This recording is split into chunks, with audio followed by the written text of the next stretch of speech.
Reputation was such an important record for me because I couldn't stop writing. And I needed to write that album, and I needed to put out that album, and I needed to not explain that album. Because another thing about that album was I knew if I didn't. On a cool September night in the quiet, gated streets of Leawood, Kansas, a surreal scene played out.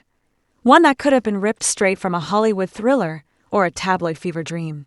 Under the cover of darkness, a determined man scaled the high fence of NFL star Travis Kelce's mansion, setting in motion a chain of events that would drag some of the world's most famous names into a web of legal drama, betrayal, and shocking allegations.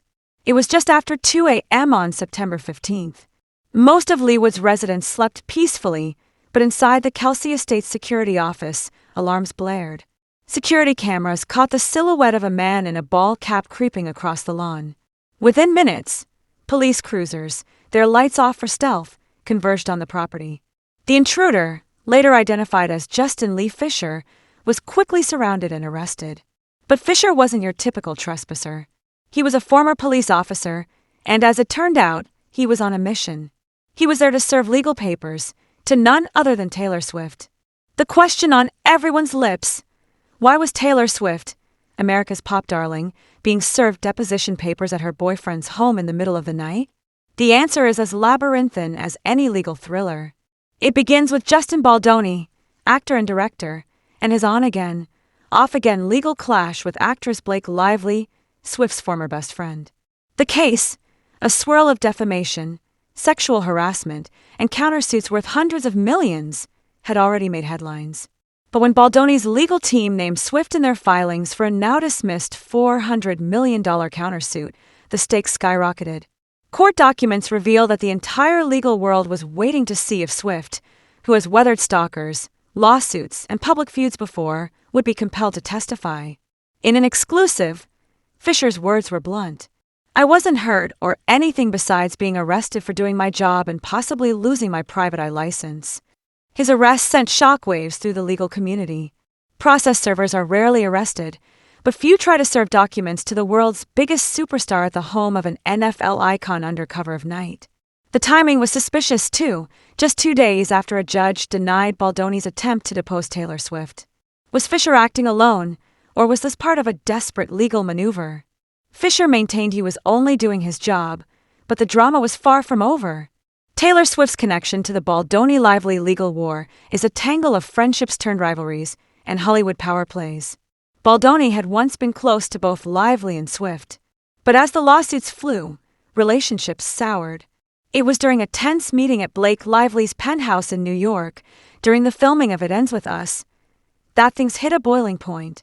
Baldoni, blindsided, claimed that Lively's husband, Ryan Reynolds, and Swift herself arrived unexpectedly during a critical face-off. According to text messages shared in court, Lively allegedly called Reynolds and Swift her dragons, her secret weapons. But the alliance between Lively and Swift was fragile. Insiders claim that Swift began to feel manipulated by Lively, and the two, once inseparable, had a dramatic falling out. Suddenly, Swift was no longer just a witness to the feud. She was at the center of it. As the legal battle heated up, Baldoni's team made a bold move.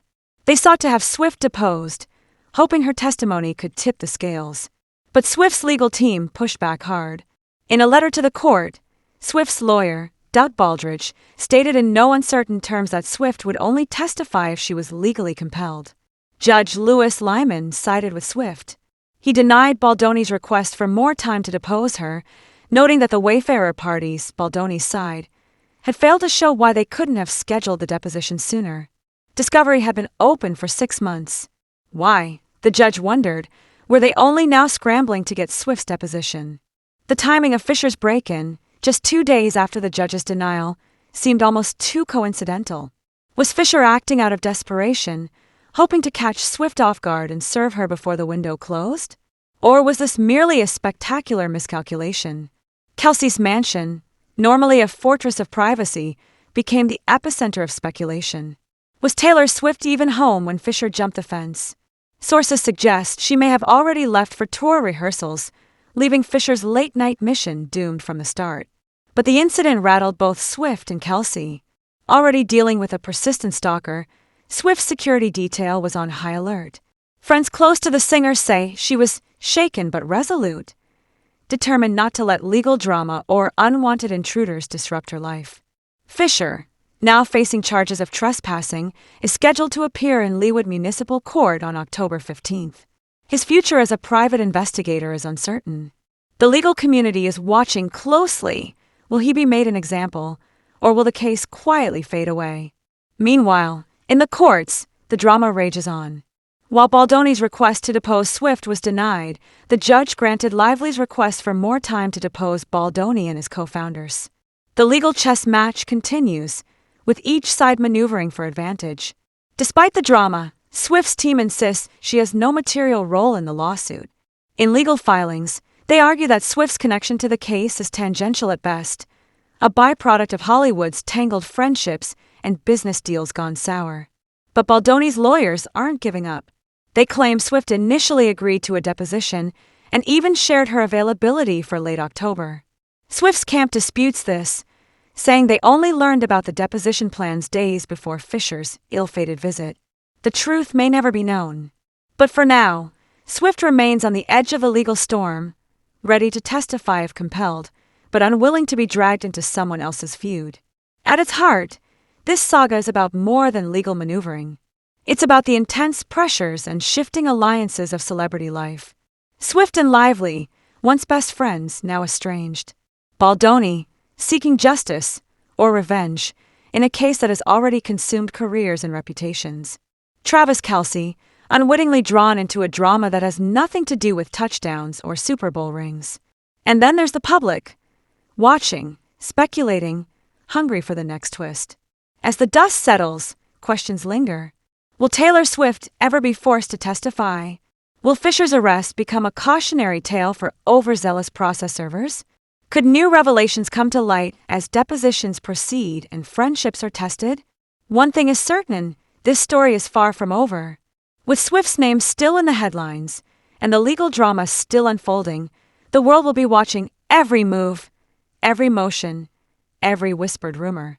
For now, Taylor Swift remains where she often finds herself, at the center of a storm not of her making. Her music may rule the charts, but her real life is stranger, more dramatic, and yes, more shocking than any song she's ever written. As October approaches and the next rounds of depositions begin, the world waits for the next chapter. In the mansion-lined streets of Leawood and the marble halls of the courthouse, secrets are waiting to be revealed. Because in the world of fame, friendship, and legal feuds, anything can happen. And for Taylor Swift, the story is just getting started.